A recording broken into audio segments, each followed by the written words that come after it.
नमस्ते दोस्तों, कैसे हैं आप सब। स्वागत है आप सभी का साधना आईएएस के इस ऑनलाइन कक्षा कार्यक्रम में। मैं अरविंद मिश्रा आपका अभिवादन करता हूं। दोस्तों, व्याख्या को करने से पहले एक दो बातें और ज़हन में रखिएगा कि किसी भी रचनाकार की जब व्याख्या करें, एक तो आप रचना की दृष्टि, रचनात्मक दर्शन, रचनाकार का उद्देश्य, उसकी परिस्थितियों, जिस काव्य धारा से वह जुड़ा है उस धारा की विशेषताओं को ज़हन में रखिए ही।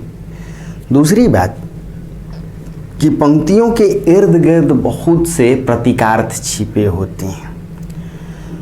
तो देखिए, व्याख्या जो है, अगर उसको आप लिखते समय कितना वजन दें, किस भाग पर, तो मैं यही कहूँगा कि शब्दार्थ व्याख्या में ठीक है, शब्द का अर्थ आप जानते हैं तो बहुत अच्छी बात है। शब्दार्थ मात्र 10% काम देता है, भावार्थ 20% काम देता है, 70% यदि कुछ काम देता है तो वो है प्रतीकार्थ, निहितार्थ, कि उन पंक्तियों का प्रतीक अर्थ क्या छिपा है, उनमें निहित क्या अर्थ है, उनका मतलब और क्या हो सकता है आज के संदर्भ में, आने वाले समय के संदर्भ में, उस जमाने में रचना जब लिखी जा रही थी, यानी रचनाकार की जो युगीन परिस्थितियाँ थीं, उन परिस्थितियों में वो पंक्तियाँ किस कदर प्रभावशाली थीं, आज के संदर्भ में वो पंक्तियाँ किस कदर प्रासंगिक हैं। तो ये बातें आप समझिए। शब्दार्थ भावार्थ से हमेशा ज़्यादा ध्यान प्रतीकार्थ पर दीजिए, निहितार्थ पर दीजिए। आज इसी संदर्भ में हिंदी साहित्य में व्याख्या जो हम लोग देखने जा रहे हैं, तो आज कामायनी को देखने की कोशिश करेंगे हम लोग। दोस्तों, कामायनी आईएएस के सिलेबस में 2 सर्ग इसके पूछे जाते हैं, चिंता सर्ग और श्रद्धा सर्ग। लेकिन आप पीसीएस भी देते हैं और देना जरूरी भी है, पीसीएस भी दीजिए, एसडीएम बनना कोई बुरी बात नहीं है। और देखिए कि तैयारी दोनों की एक ही साथ हो जाती है।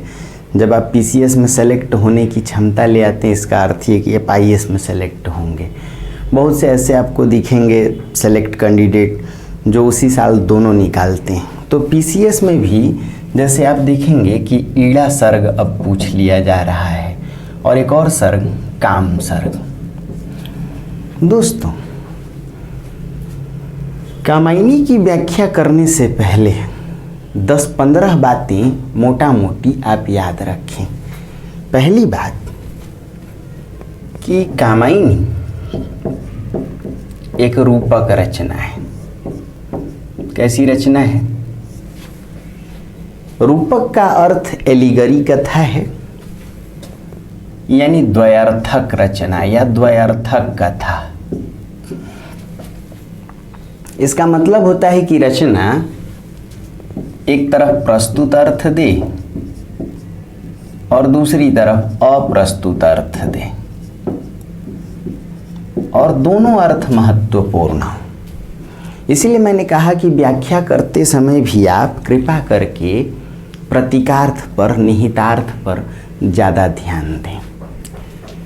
कामायनी की कथा का जो प्रस्तुत अर्थ है वो बड़ा सिंपल है। मानव सभ्यता के विकास से जुड़ी है कथा कि किस प्रकार देव सृष्टि का विनाश होता है, जल प्रलय उत्पन्न होता है, पूरी सृष्टि जलमग्न हो जाती है, देव सृष्टि विनष्ट हो जाती है, एकमात्र मनु बच जाते हैं।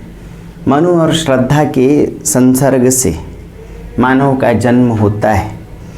मनु और ईड़ा के सहयोग से ज्ञान विज्ञान और उद्योगवाद की स्थापना होती है। देखा जाए तो इसकी जो प्रस्तुत कथा है वो मानव सभ्यता के विकास को दर्शाती है कि किस प्रकार मानव सभ्यता आरंभ में पशुचारणिक थी, कृषि संस्कृति आधारित थी, और फिर अगले चरण में जाएं तो उद्योगवाद, लोकतंत्र की स्थापना होती है, विज्ञानवाद, उपभोक्तावाद।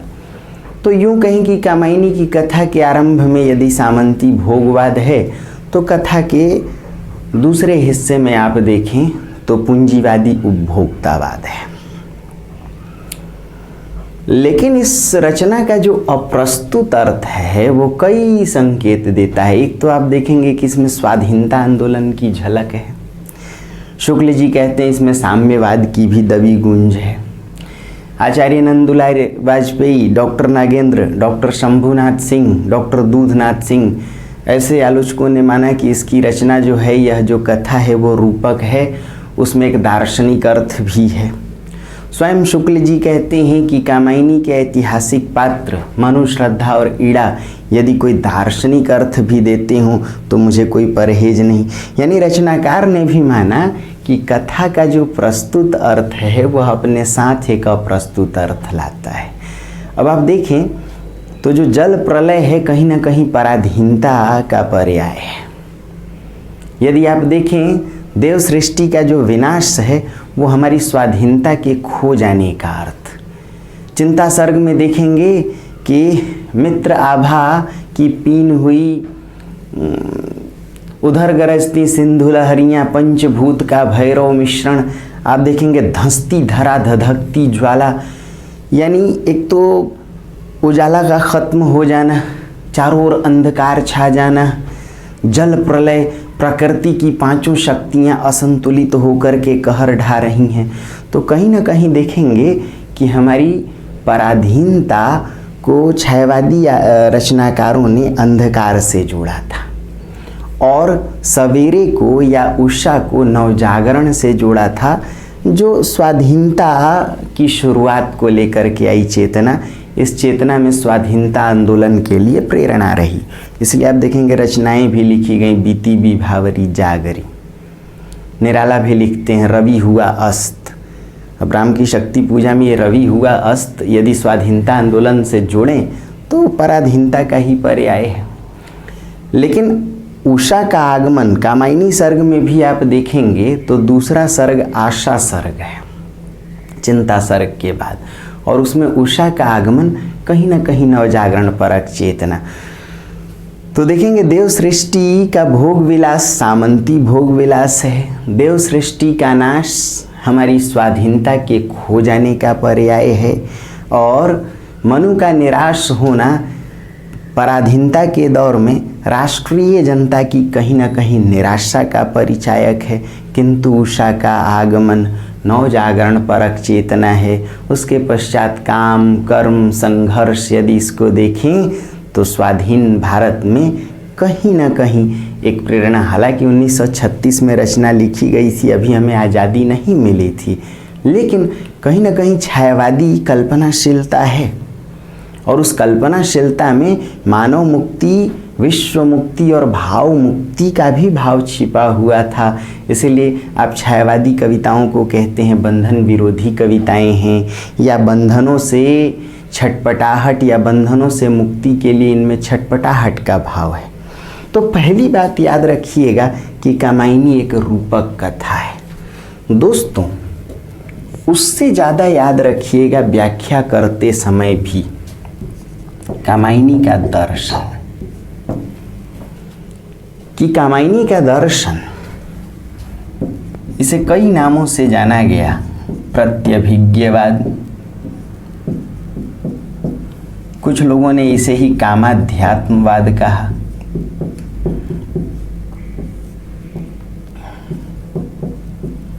कुछ लोगों ने इसे ही शैवाद्वैतवाद,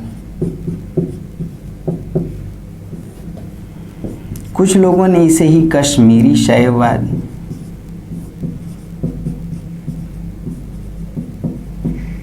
कुछ लोगों ने इसे ही आनंदवाद, कुछ लोगों ने इसे ही समरसतावाद, कई नामों से इसे जाना गया। समझिए, जाहिर सी बात है कि यह जो दर्शन है प्रसाद के विचारों को राष्ट्रीय जनता के लिए वहन करने का काम करता है। गौर से देखें तो प्रसाद ने अपने इस दर्शन के माध्यम से एक तरफ भोगवाद का भी विरोध किया और दूसरी तरफ उपभोक्तावाद का भी विरोध किया। जयशंकर प्रसाद का यह दर्शन मानता है कि सामंती समाज का अतिशय भोगवाद यदि गलत है तो उससे भी दूषित है पूंजीवादी समाज का उपभोक्तावाद। दोस्तों, जब पूंजीवाद आया तो अपने साथ औद्योगिक क्रांति, महानगरीकरण, बाजारवाद और उपभोक्तावाद लेकर के आया। यह जो उपभोक्तावाद है अपने बाजारवादी षड्यंत्रों, उपभोक्तावादी षड्यंत्रों के द्वारा आप देखेंगे प्रकृति, नारी और मानवता, इन तीनों के लिए पूरी तरह घातक साबित हुआ। ये पूंजीवादी उपभोक्तावाद विज्ञानवाद का सहारा लेकर विज्ञानवादी अपने पंजों के माध्यम से लगभग पूरी व्यवस्था को तहस नहस करने की कोशिश किया। गांधी जी के विषय में एक बात याद रखिए, गांधी जी ने कहा था कि अतिशय विज्ञानवाद मानव घाती है। समझना दोस्तों, बहुत पते की बात है। और डॉक्टर शांति प्रिय द्विवेदी कहते हैं कि छायावाद गांधीवाद की साहित्यिक अभिव्यक्ति है। यानी छायावाद पर गांधीवाद का प्रभाव है। जिस प्रकार गांधी रामराज का सपना देख रहे थे, गांधी एक उन्मुक्त भारत, शोषण रहित भारत की कल्पना कर रहे थे, सभी दिलों में प्यार खोज रहे थे। जिस प्रकार तुलसी के राम बाघ और बकरी को एक ही घाट पर पानी पीने देखना चाहते थे, उसी प्रकार गांधी के भी सपने थे और छायावादी रचनाकार भी इसी सपने में डूबे हुए थे।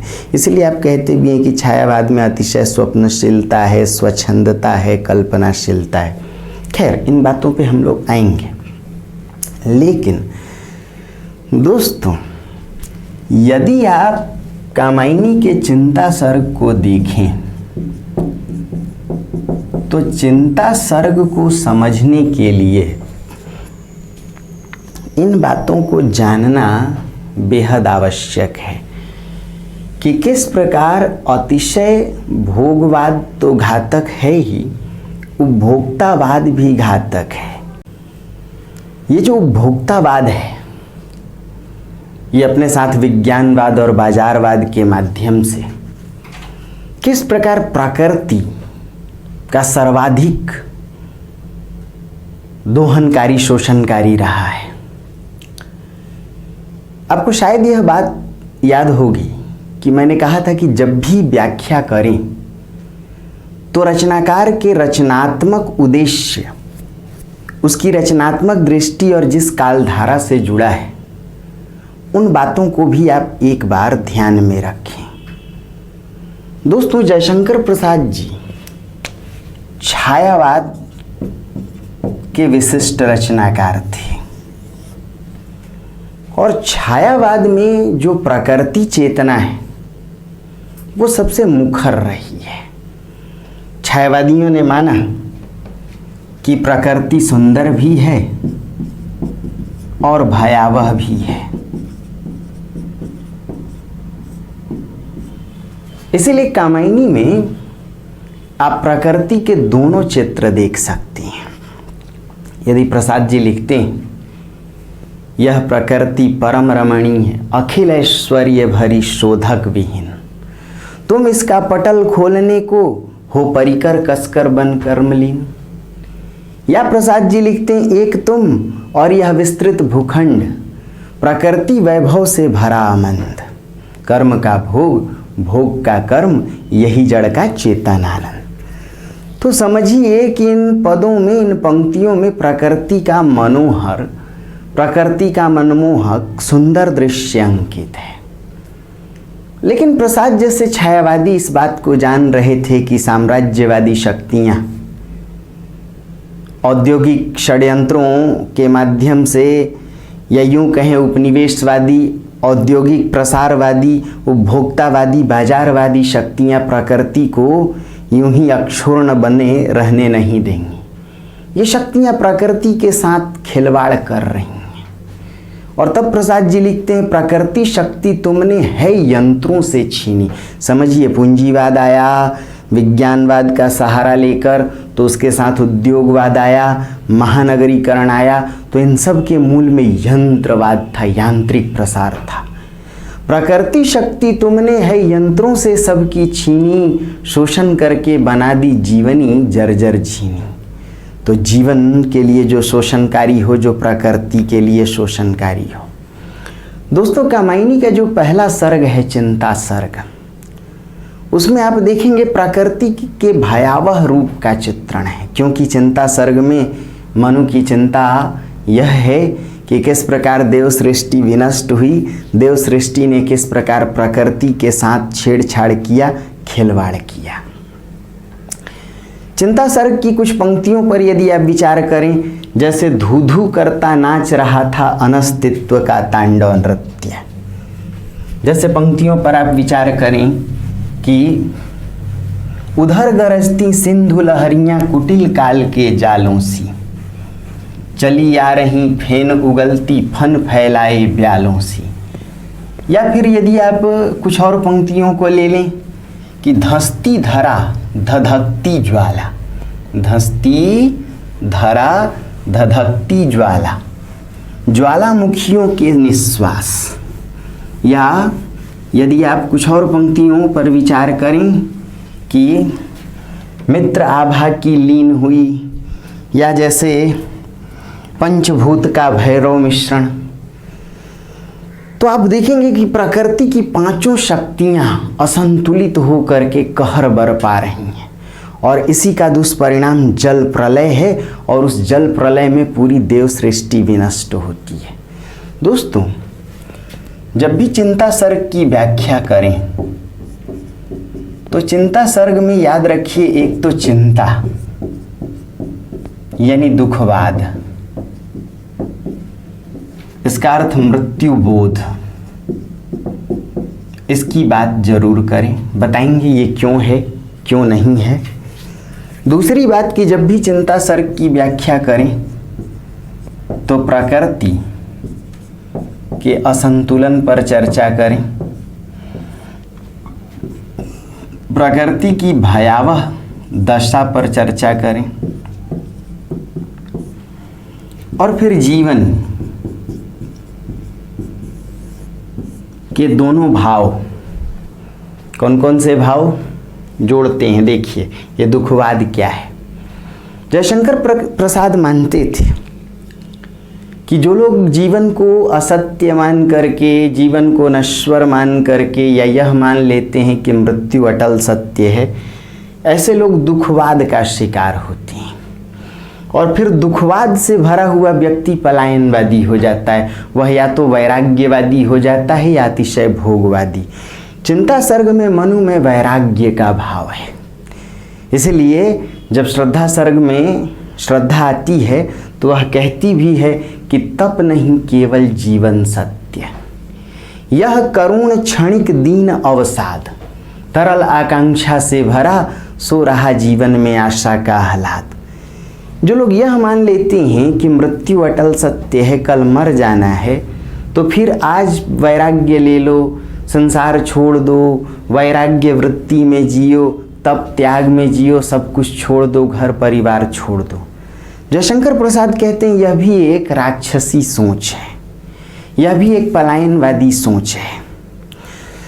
जिन लोगों ने ये आरोप लगाया कि छायावादी रचना जीवन जगत से कटी है, इसका स्वर पलायनवादी है, इसमें सिर्फ रहस्य है, कल्पना है, तो यह समझने लायक है कि छायावादी कविता जीवन जगत से कटी नहीं, क्योंकि कामायनी निवृत्ति नहीं सिखाती, प्रवृत्ति सिखाती है। वैराग्य नहीं सिखाती, राग सिखाती है। और इसीलिए श्रद्धा कहती है मनु को कि वैराग्य क्यों, तप क्यों, तप नहीं केवल जीवन सत्य। और फिर वह कहती है कि दुख के अज्ञात जटिलताओं का कर अनुमान, तुम काम से झिझक रहे हो, भविष्यत से बन अनजान। जो लोग यह मान लेते हैं कि मृत्यु अटल सत्य है, मनु बैठे हैं हिमगिरी के उतुंग शिखर पर, शिला की छाह में बैठे हैं मनु, नीचे जल ऊपर हिम, एक तरल एक सघन, दोनों में एक ही तत्व की प्रधानता, कहो उसे जड़ या चेतन। मनु को लगता है कि ये जो अथाह जल राशि बह रही है, यदि नीचे गिरा तो मर ही जाऊंगा, और इस शिला की छाह में, बर्फीली छाँव में जो बैठा हूँ, बर्फ की अकड़न से भी जान जा सकती है। और मनु को अपनी देव सृष्टि याद आती है कि किस प्रकार एक एक करके उनकी पूरी देव सृष्टि जलमग्न हो गई, जल प्रलय में खो गई। मृत्यु को, जिस देव सृष्टि को यह अहंकार था कि वह अमर है, ऐसी अमर शक्तियां भी मृत्यु की गोद में समा गईं। अब अकेले बचे मनु इसी दुखवाद के शिकार हैं, चिंता के शिकार हैं। इसीलिए उनके मन में कई प्रकार के भाव उमड़ते हैं। ओ चिंता की पहली रेखा, ओ विश्ववन की ब्याली। उनके मन में कई भाव उमड़ते हैं, चिंता, मति, आशा, मनीषा, न जाने तेरे कितने नाम, मनन करावेगी तू कितना, आह सर्ग के प्रथम दूत। कई भाव आती हैं। मनु को लगने लगता है कि अब शायद मैं भी नहीं बच पाऊंगा, जीवन अनिश्चित है, जीवन क्षणभंगुर है। एक तो देव सृष्टि के स्मृतियों में डूबे निराश बैठे हैं, ऊपर से प्रकृति की भयावहता को देखते हैं। दोस्तों याद रखिए, प्रसाद जैसे छायावादियों ने प्रकृति चेतना के माध्यम से कुछ बातों को स्पष्ट करने की कोशिश की। कहा कि प्रकृति आंतरिक और बाह्य दोनों रूपों में प्रकाशित है। आंतरिक प्रकृति मनुष्य का यदि स्वभाव, उसका मन है, नेचर, तो बाह्य प्रकृति वातावरण है, वो भी नेचर है। समझिए, यदि प्रकृति आंतरिक और बाह्य दोनों रूपों में प्रसारित है, तो आप यह कह सकते हैं कि मनुष्य की आंतरिक प्रकृति जैसी होगी, उसका बाह्य वातावरण वैसा होगा। मतलब मनुष्य यदि अपने आंतरिक प्रकृति से बाह्य प्रकृति का संरक्षण करेगा, तो बाह्य प्रकृति भी मनुष्य का संरक्षण करेगी। इसीलिए यह माना गया कि प्रकृति तो प्रतिध्वनन के सिद्धांत पर कार्य करती है। यदि मनुष्य प्रकृति का संरक्षण करेगा, यदि प्रकृति को बचाएगा, डायलॉग सुने हैं ना, पेड़ लगाओ देश बचाओ, कई आंदोलन चले जी, चिपको आंदोलन, नर्मदा बचाओ अभियान, गंगा सफाई अभियान, अभी स्वच्छता अभियान। तो प्रकृति को लेकर के आप वैश्विक स्तर पे भी देख सकते हैं, अर्थ समिट।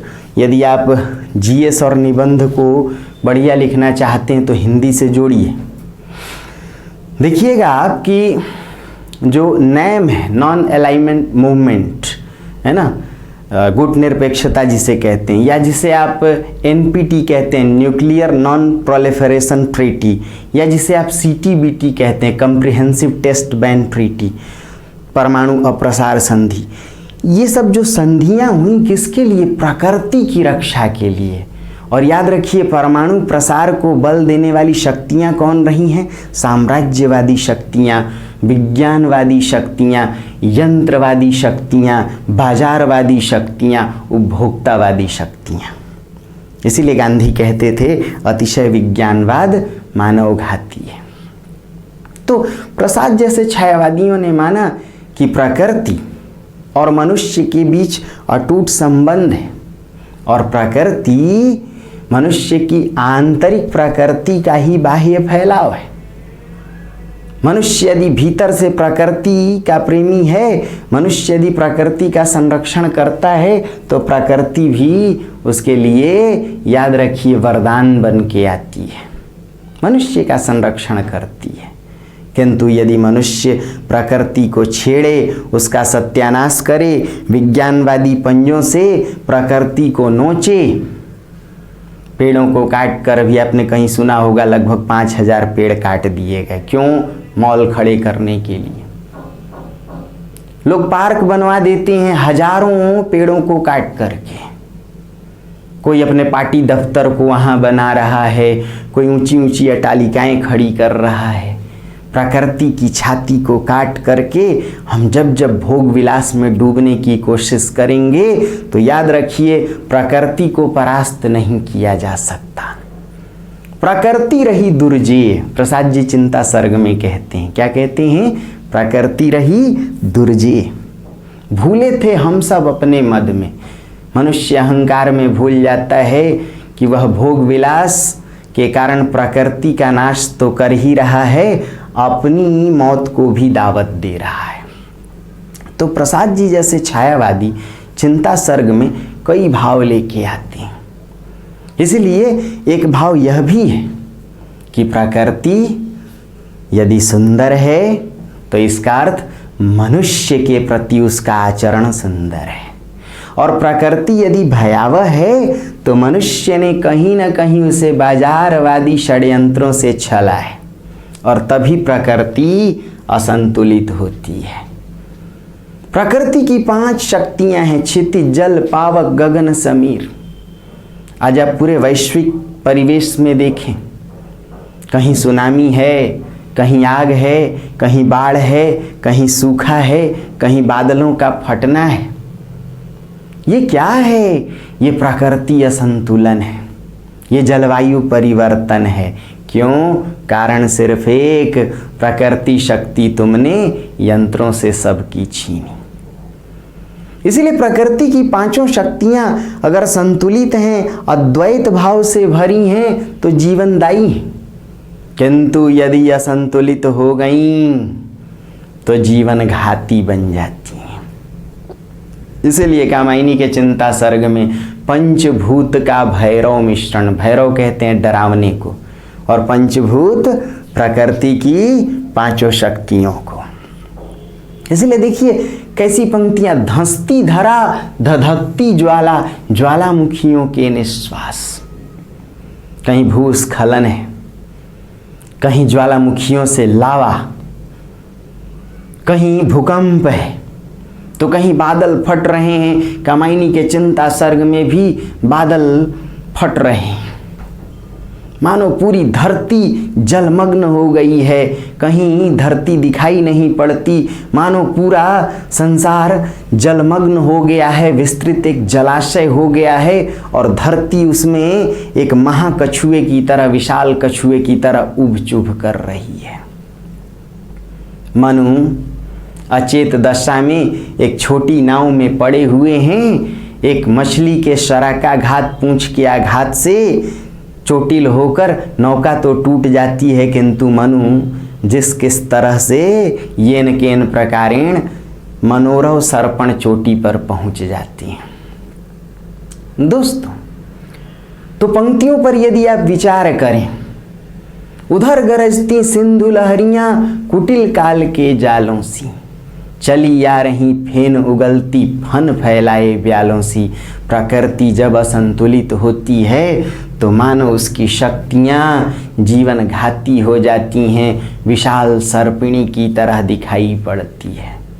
अब ऐसी भयावह प्रकृति में एक तो देव सृष्टि विनष्ट हुई, और ऊपर से मनु देखते हैं कि प्रकृति की जड़ शक्ति हो या चेतन, ऊपर आकाश हो या नीचे धरा हो, जल तत्व हो या अग्नि तत्व हो, वायु तत्व हो, सभी शक्तियां मानो प्राण लेने को आमादा हैं। तो इसलिए उनकी चिंता बढ़ी हुई है। दुखवाद, मृत्युबोध, इसके कारण निराशा, इसके कारण पलायनवाद, इसके कारण वैराग्य। इसीलिए उन्हें जीवन ही लगता है, जीवन तेरा क्षुद्र अंश है। उन्हें लगता है कि जीवन तो क्षुद्र है, क्षणिक है।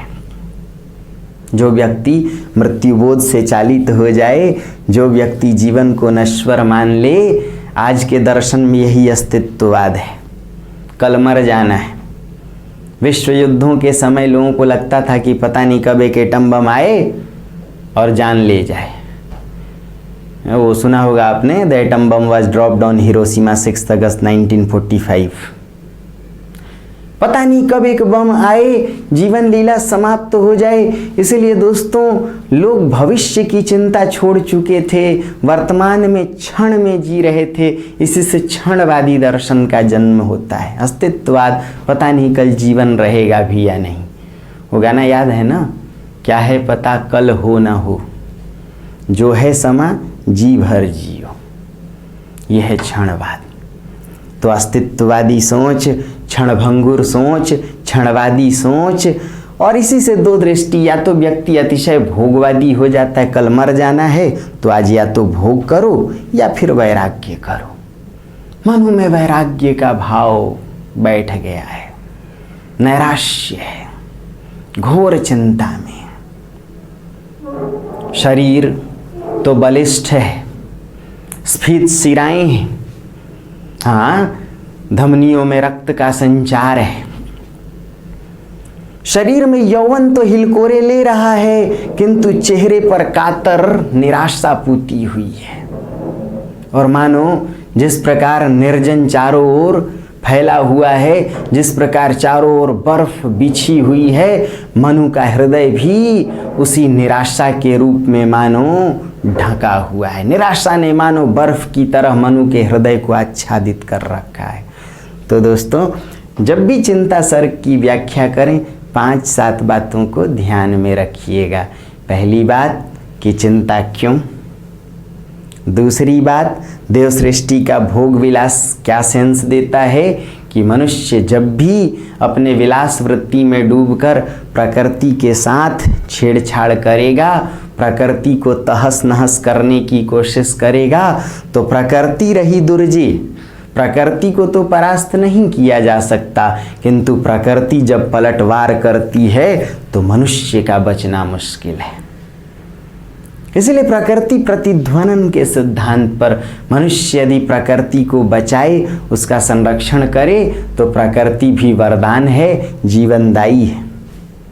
और मनुष्य यदि प्रकृति के साथ अपने विज्ञानवादी, उपभोक्तावादी षड्यंत्रों का साथ लेकर उसके साथ छेड़छाड़ करे, तो प्रकृति भी उसके लिए जीवन घाती है।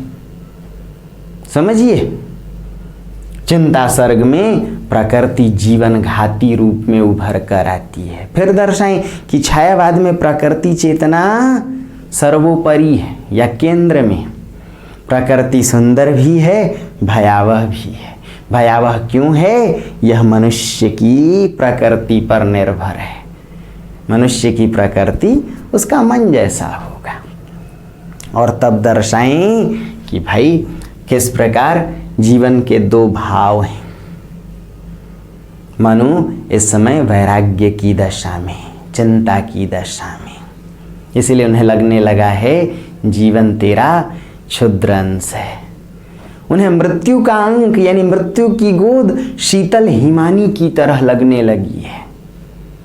और तब कहते हैं विस्मृति या अवसाद घेर ले, नीरवते बस चुप करा दे। व्यक्ति जब घोर निराशा में होता है तो वह सब कुछ भूल जाना चाहता है। गाना सुने हैं ना, मुझे पीने का शौक नहीं, पीता हूँ गम भुलाने को, तेरी यादें मिटाने को। मनुष्य सब कुछ, सारी यादें भूल जाना चाहता है। इसलिए मनु कहते हैं विस्मृति या सब कुछ मुझे भूल जाने की क्षमता दे, अवसाद घेर ले, डिप्रेशन से भर जाऊं, नीरवते बस चुप करा दे। चारों ओर शांति हो, चारों ओर खामोशी हो, चारों ओर अंधकार हो, कहीं मुझे कोई देख न ले। ये भाव है घोर निराशा का, घोर चिंता का। तो जितनी भी पंक्तियां आपको मिलेंगी, आप देखेंगे इन्हीं मुद्दों पर आधारित है। बातें समझ में आ रही हैं? तो दोस्तों ये है चिंता सर्ग। कहीं कोई पंक्ति मिले, घबराने की आवश्यकता नहीं। आप देखेंगे कि हर पंक्ति कहीं ना कहीं इन्हीं भावों से जुड़ी हुई है। चिंता करता हूं मैं जितनी उस अतीत की। अब आप याद रखिए कि छायावाद में नवजागरण परक चेतना है, अतीत और वर्तमान की तुलना है। देव सृष्टि के अतीत में भोग विलास को याद करते हैं। भारत भी अतीत में अपराजेय था, किसी ने उसे हराया नहीं था। तो यानी आप कह सकते हैं कि चिंता सर्ग में जो जल प्रलय है वो कुछ और नहीं, पराधीनता का पर्याय है। उसके पहले भारत स्वाधीन, उसके पहले भारत सोने की चिड़िया। कुछ बातें समझ में आ रही हैं? आसान हैं? तो देखिए, आइए अब हम लोग श्रद्धा सर्ग को देखने की कोशिश करें। श्रद्धा सर्ग की व्याख्या को जानने से पहले एक दो बातें याद रखिएगा कि श्रद्धा सर्ग में जयशंकर प्रसाद जी की दार्शनिक चेतना उद्घाटित हुई है। ये जो श्रद्धा है वो काम की पुत्री है, यानी काम गोत्रजा है, और वही कामायनी है श्रद्धा। तो आप देखेंगे कि जयशंकर प्रसाद जी के विचारों का वही वहन करती है, यानी उनके विचारों की वाहिका श्रद्धा ही है। दोस्तों,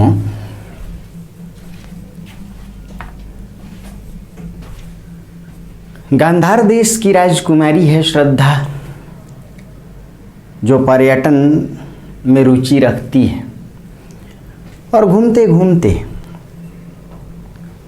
पहुंच आती है उस क्षेत्र में जहां मनु अकेले चिंतित वैराग्य में लीन है, चेहरे पर चिंता पुती हुई है, हृदय में निराशा का भाव भरा हुआ है।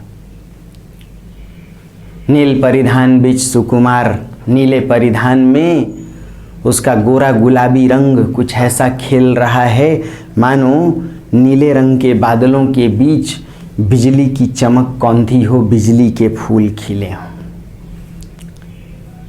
श्रद्धा के विषय में प्रसाद जी कहते हैं, हृदय की अनुकृति उदार बाह्य एक उन्मुक्त काया। जिस प्रकार श्रद्धा का शरीर लंबा पतला छरहरा है, उसकी काया जिस प्रकार छरहरी है, उसी प्रकार उसका हृदय भी उदार है, विशाल है। याद रखिए, यह वही श्रद्धा है जो स्वार्थ से मनु को परे ले जाती है और वह कहती है कि अपने में सब कुछ भरकर मानव अपना कैसे विकास करेगा। यह एकांत स्वार्थ भीषण है, वह अपना नाश करेगा। तो उसकी जगह उसका उद्देश्य क्या है, वह चाहती क्या है? औरों को हंसते देखो मनु, हंसो और सुख पाओ। अपने सुख को विस्तृत कर लो, सारे जग को सुखी बनाओ। दोस्तों, इस श्रद्धा सर्ग में प्रसाद जी का दर्शन, यानी जो उनका दर्शन है प्रत्यभिज्ञवाद, या जिसे आप समरसतावाद कह लें, जिसे आप आनंदवाद कह लें, जिसे आप कामाध्यात्मवाद कह लें, जिसे आप कश्मीरी शैववाद कह लें, या जिसे आप शैवाद्वैतवाद कह लें। देखा जाए तो इस दर्शन की अपनी कुछ स्थापना है। सबसे पहले जो यह दर्शन है वो मानता है कि संसार सत्य है।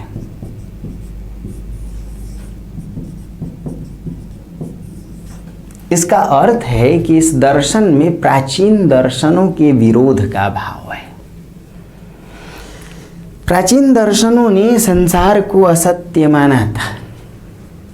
आप कबीर आदि की भी कविता देख लें तो यह संसार कागज की पुड़िया, जीवन को नश्वर माना था।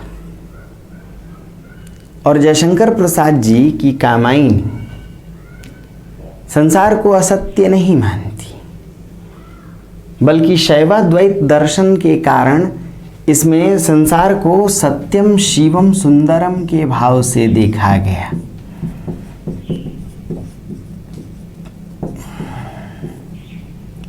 कि संसार सत्य है।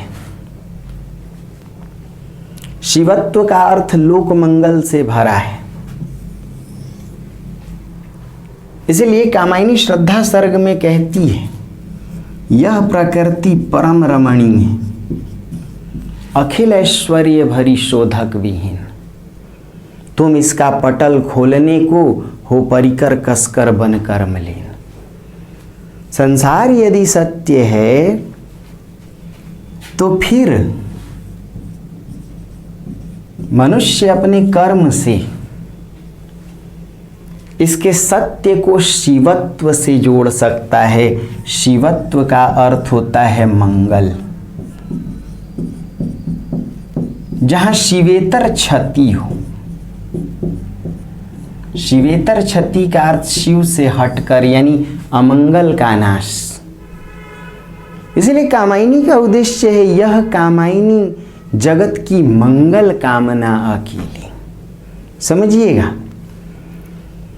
तो जाहिर सी बात है कि संसार अगर सत्य है और मनुष्य कर्म के द्वारा जीवन को संसार से जोड़े, तो न केवल जीवन शिवत्व से भरेगा मंगल से, बल्कि संसार भी, और ऐसा ही जीवन सुंदर होगा। सत्यम शिवम सुंदरम। अभी कल आपके आईएएस का रिजल्ट आया। इस बार रेगुलर कक्षा में 2 लोगों ने मेंस दिया था। नरेश बाबू 448 रैंक ले आए, 488, बहुत बहुत उनको बधाई। और दूसरे भी एक प्रकार से सफल ही हुए हैं, प्रवीण बाबू, जिन्हें वेटिंग 9वें पे रखा गया है, 9 नंबर वेटिंग में है, यानी उन्हें भी आप सफल की ही सूचना में रखें। तो आप लोग 2-3 लोग भी मेंस लिखते हो क्लास में, तो कोई फेल नहीं होता, इंटरव्यू तक तो जाते ही जाते हो, और रेशियो बड़ा अच्छा है। इसका एक मतलब है कि आप बहुत ध्यान से चीज़ों को देखेंगे तो आपको कोई फेल नहीं कर पाएगा। समझिए। इसलिए कहता हूँ, बकैती मत कीजिए, भोकाल मत टाइट करो, चुपचाप पढ़ो। पढ़ोगे लिखोगे तो ज़िंदगी में कुछ करोगे। अदरवाइज़ तो देख ही रहे हैं आप लोग, चारों ओर बाजारवाद, दिखावा, फोकासी, 420। दोस्तों, यदि मेहनत करोगे आप तो कलेक्टर बनोगे। कलेक्टर बनते ही यही जीवन स्वर्ग की तरह हो जाएगा। और मेहनत नहीं करोगे, असफल होकर के आवारा टाइप से, बेमतलब टटपूजिए टाइप से घूमिएगा, तो यही जीवन नरक की तरह हो जाएगा। इसलिए जीवन को सत्य मानिए, कर्म के द्वारा जीवन में सौंदर्य भरिए। कामायनी यानी श्रद्धा कहती है कि संसार सत्य है, इससे भागिए मत, इसको कर्म के सौंदर्य से भरिए। कर्म ही मंगल का पर्याय है। इसलिए कामायनी कहती है, काम मंगल से मंडित श्रेय, सर्ग इच्छा का है परिणाम। तिरस्कृत कर तुम उसको असफल बनाते हो यह भवधाम। जो लोग संसार को असत्य मानते हैं, उनके लिए संसार जीवन सब असफल है। जो लोग यह मान लेते हैं कि मृत्यु अटल सत्य है, ऐसे लोग अपनी इच्छा शक्ति को मार देते हैं, और यदि इच्छा नहीं रहेगी तो कर्म क्या करेंगे। इसलिए कामायनी में जो श्रद्धा सर्ग है, उसमें जीवन को नश्वर न मानकर जीवन को कर्म की प्रेरणा के रूप में देखा गया। जीवन को कर्म से चालित देखा गया। एक तुम और यह विस्तृत भूखंड, प्रकृति वैभव से भरा अमंद।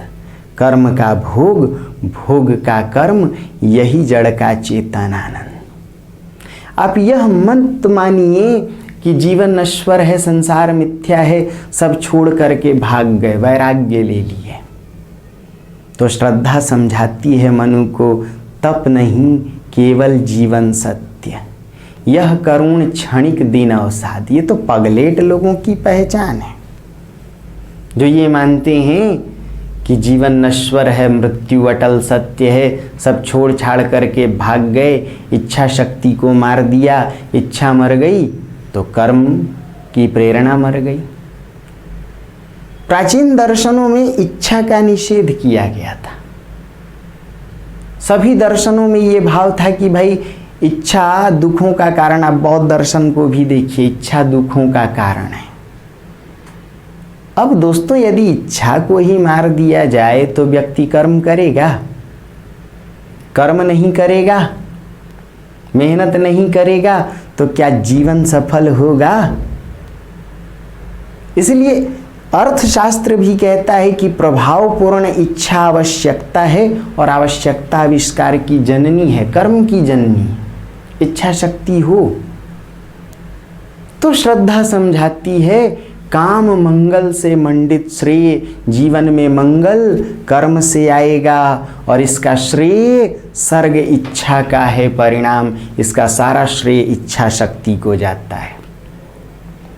तिरस्कृत कर तुम उसको, असफल बनाते हो यह भवधाम। यदि आपने इच्छा शक्ति को मार दिया तो ऐसे भी आपका जीवन असफल है, संसार असफल है। मेहनत कीजिए, कलेक्टर बनिए, फिर देखिए कैसे सुंदर बीवी मिलेगी। अरे बीवी सुंदर मिलेगी, घर भी अच्छा मिलेगा। तुम कहोगे कैसी बात सिखा रहे हैं गुरुजी, उपभोक्तावादी। काहे का उपभोक्तावादी, मैं तो कर्मवादी बात सिखा रहा हूँ। पत्नी सुंदर तो तुम्हारे बच्चे भी तो सुंदर होंगे दोस्तों, समझिए।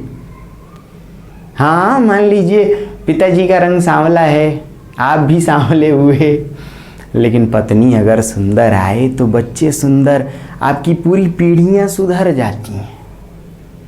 आपका एक कलेक्टर बनना 7 पीढ़ियों को सुधार देता है। और इसके लिए क्या जरूरी है? 1-2 साल की कर्मशीलता, मेहनत से जी मत चुराइए, खूब मेहनत कीजिए। मुझे लगता है कि मेहनत करने वाले कभी भी दुखी नहीं रहते। खूब डायलॉग देते हो, कोशिश करने वालों की कभी हार नहीं होती। तो डायलॉग और भोकाल नहीं, मेहनत है। दोस्तों, जो कामायनी का श्रद्धा सर्ग है, इसमें प्रसाद जी की दार्शनिकता है। इनके दार्शनिक विचारों का उद्घाटन दर्शन है प्रत्यभिज्ञवाद, समरसतावाद, कामाध्यात्मवाद, आनंदवाद।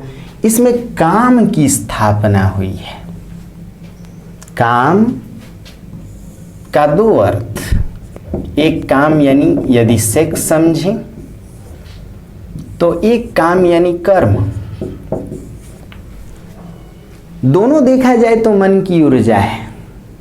सेक्स भी मन की ऊर्जा है, जरूरी है, लेकिन अनावश्यक नहीं, अतिशय भोग नहीं। याद रखिएगा कि कामायनी अतिशय भोगवाद और अतिशय उपभोक्तावाद दोनों के विरोध में है। यह रचना अतिशय वैराग्यवाद के भी विरोध में है। तो इसका मतलब इसमें काम और भोग का संतुलन है। भाई, मनुष्य की सृष्टि के लिए जरूरी है काम, सेक्स, तभी संसार की चक्रीय प्रक्रिया बनी रहेगी।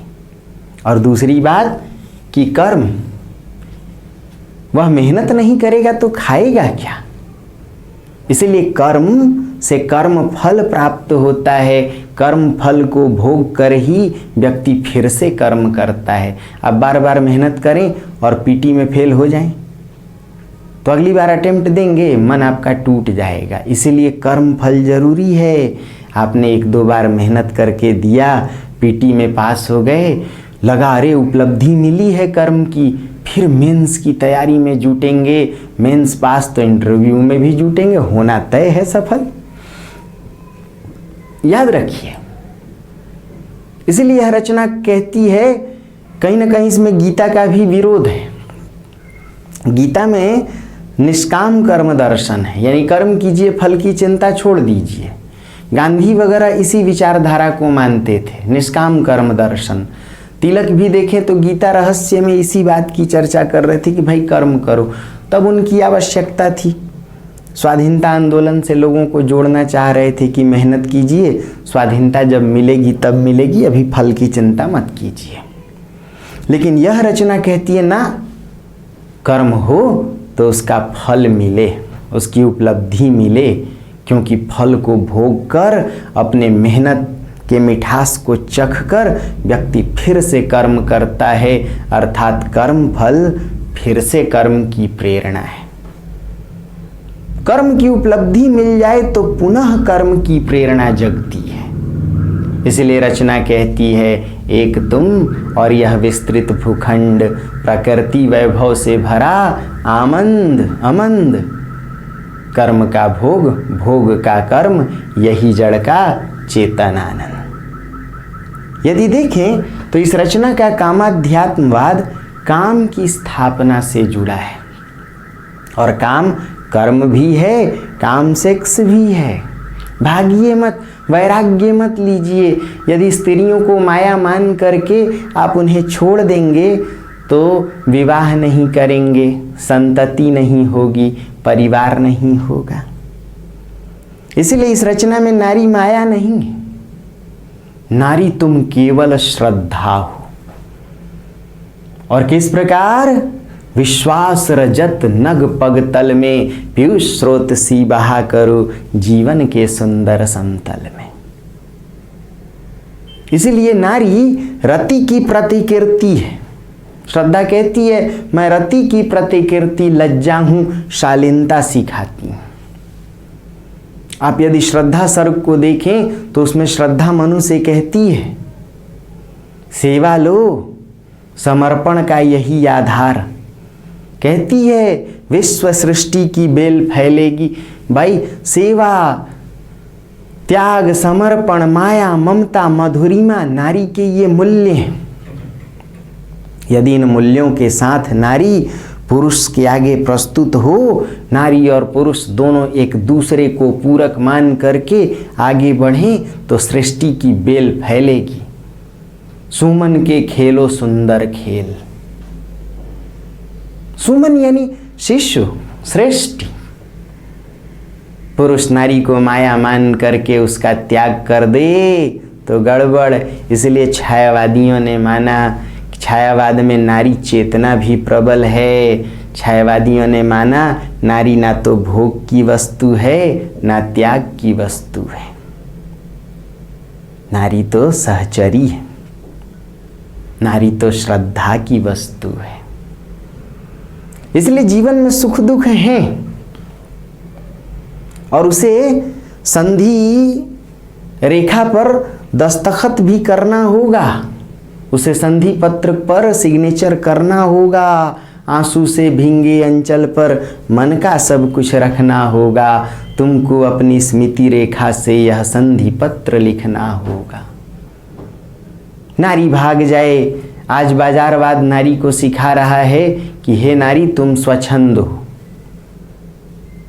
तुम तो अपने फिगर का ख्याल रखो, बच्चों को जन्म मत दो और विवाह मत करो। आज मल्टीनेशनल कंपनियां नारी को कहती हैं कि तुम तो इस अनुबंध पर साइन करो कि तब तक विवाह नहीं करोगी जब तक हमसे जुड़ी रहोगी, और बच्चे तो बिल्कुल नहीं। अब देखिए कई फिल्में उस पर बनी। अब इनका मतलब नारी विवाह परिवार से कटती जा रही है।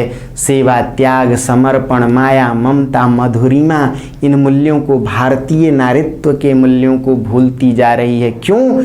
इस रचना में बाजारवाद का विरोध है, क्योंकि आज की नारी बाजारवादी चकाचौंध में फंसती जा रही है, उपभोक्तावादी षड्यंत्रों का शिकार होती जा रही है। इसलिए वह विवाह को, बच्चों को, परिवार को बंधन मानती है, और उसकी अकल ठिकाने आती है कब? 40 के बाद। तो अब पछतावत होत क्या जब चिड़िया चुन गई खेत। इसलिए जयशंकर प्रसाद की तरह प्रेमचंद भी कहते हैं कि नारी पुरुष से उतनी ही श्रेष्ठ है जितना प्रकाश अंधकार से। समझिए, यदि पुरुष में नारी के गुण आ जाए तो वह महात्मा हो जाए। नारी के गुण क्या? सेवा, त्याग, माया, ममता, मधुरिमा, समर्पण। इसलिए प्रेमचंद भी प्रसाद की तरह कहते हैं कि नारी श्रेष्ठ है, वह समाज के लिए सीमेंट है जो समाज को बांध ले। तो दोस्तों, जो कामायनी का श्रद्धा सर्ग है उसका दर्शन प्रत्यभिज्ञवाद संसार को असत्य नहीं मानता, सत्य मानता है। इस सत्य से भरे संसार को सौंदर्य से जोड़ना चाहता है, शिवत्व से। वह कैसे होगा? कर्म की प्रेरणा से।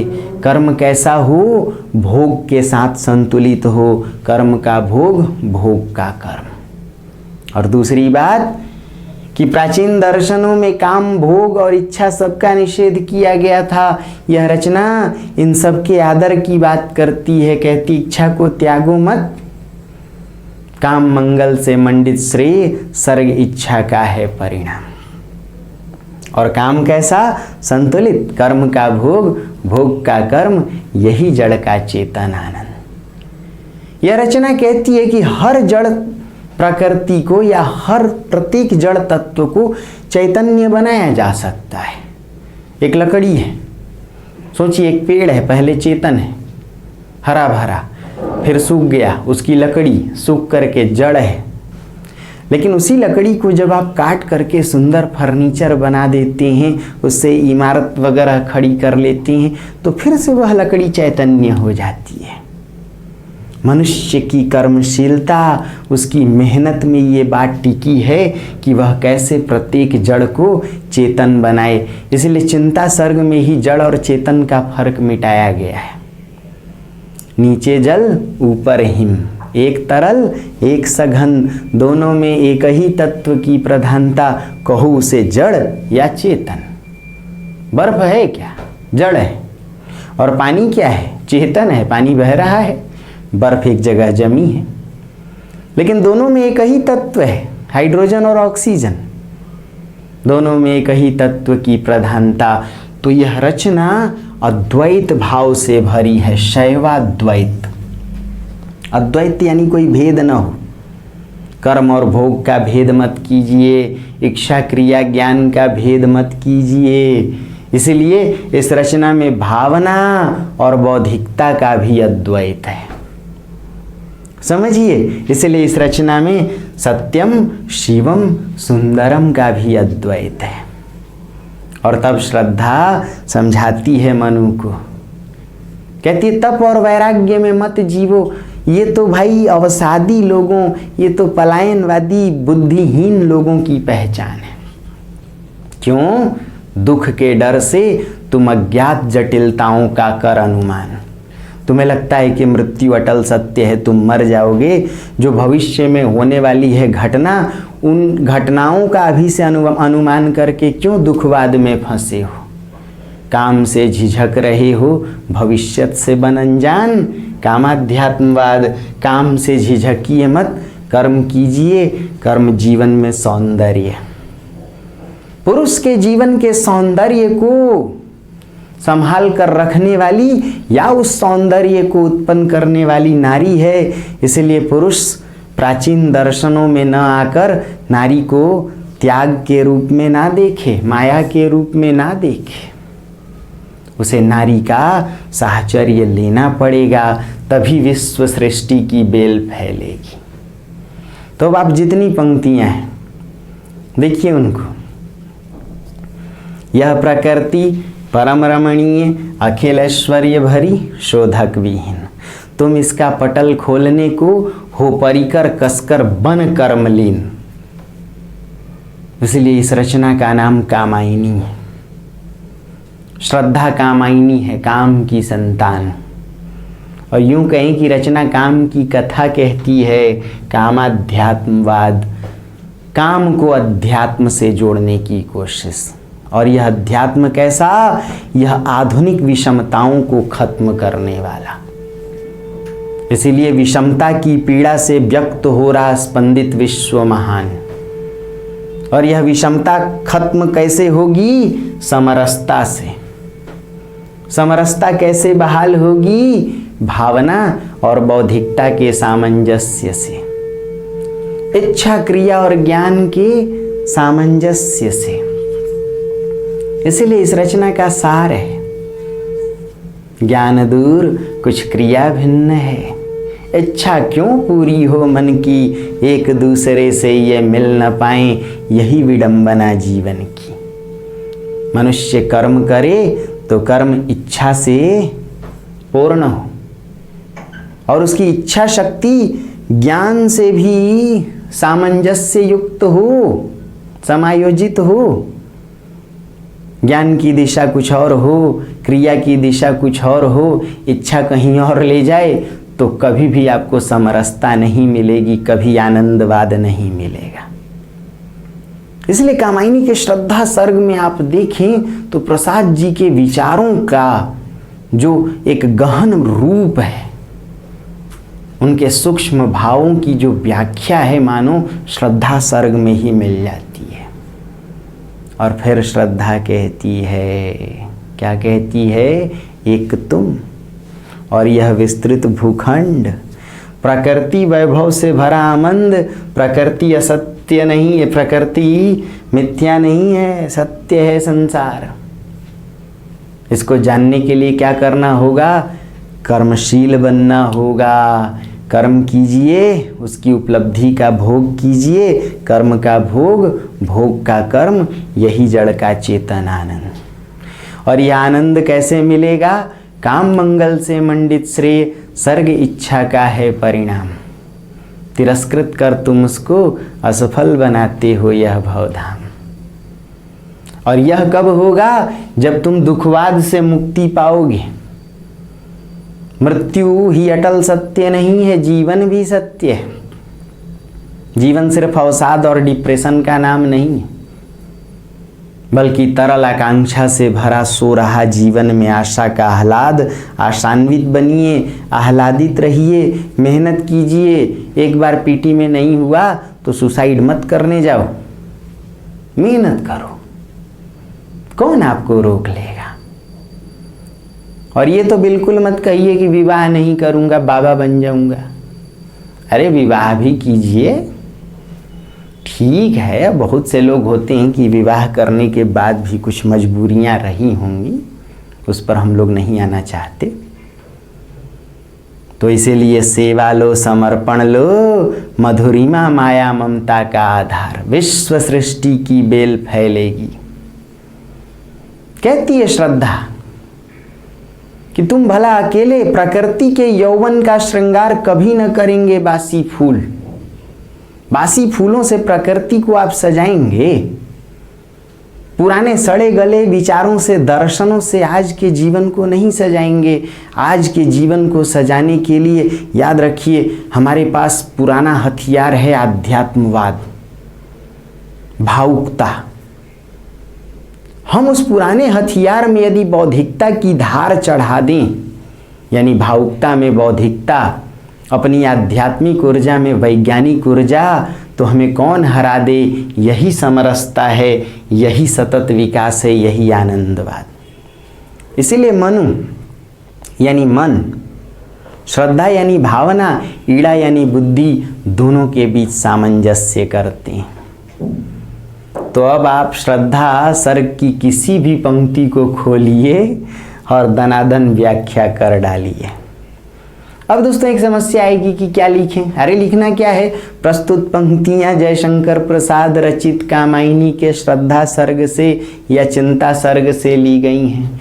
चिंता सर्ग में चिंता का कारण प्रकृति का असंतुलन है, प्रकृति का भयावह रूप है कि किस प्रकार देव सृष्टि अपने भोग विलास में डूबकर प्रकृति के साथ छेड़छाड़ करती है और अंततः जलमग्न हो जाती है।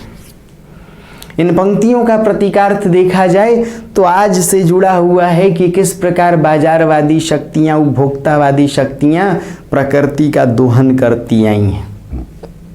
प्रसाद जी ने यह दर्शाने की कोशिश की कि प्रकृति सुंदर भी है, भयावह भी है। मनुष्य यदि प्रकृति का संरक्षण करे तो प्रकृति भी जीवनदायी होगी। परंतु आज भोग विलास में डूबी हुई बाजारवादी उपभोक्तावादी शक्तियां किस प्रकार भूतापन को जन्म दे रही हैं, जलवायु परिवर्तन को जन्म दे रही हैं, साम्राज्यवादी शक्तियां प्रकृति का दोहन कर रही हैं, बाजारवाद अतिशय भोगवाद पर, अतिशय उपभोक्तावाद पर आधारित होता है, मैक्सिमम प्रॉफिट पर। यह बाजारवाद प्रकृति से सिर्फ लाभ लेना जानता है, उसका संरक्षण नहीं।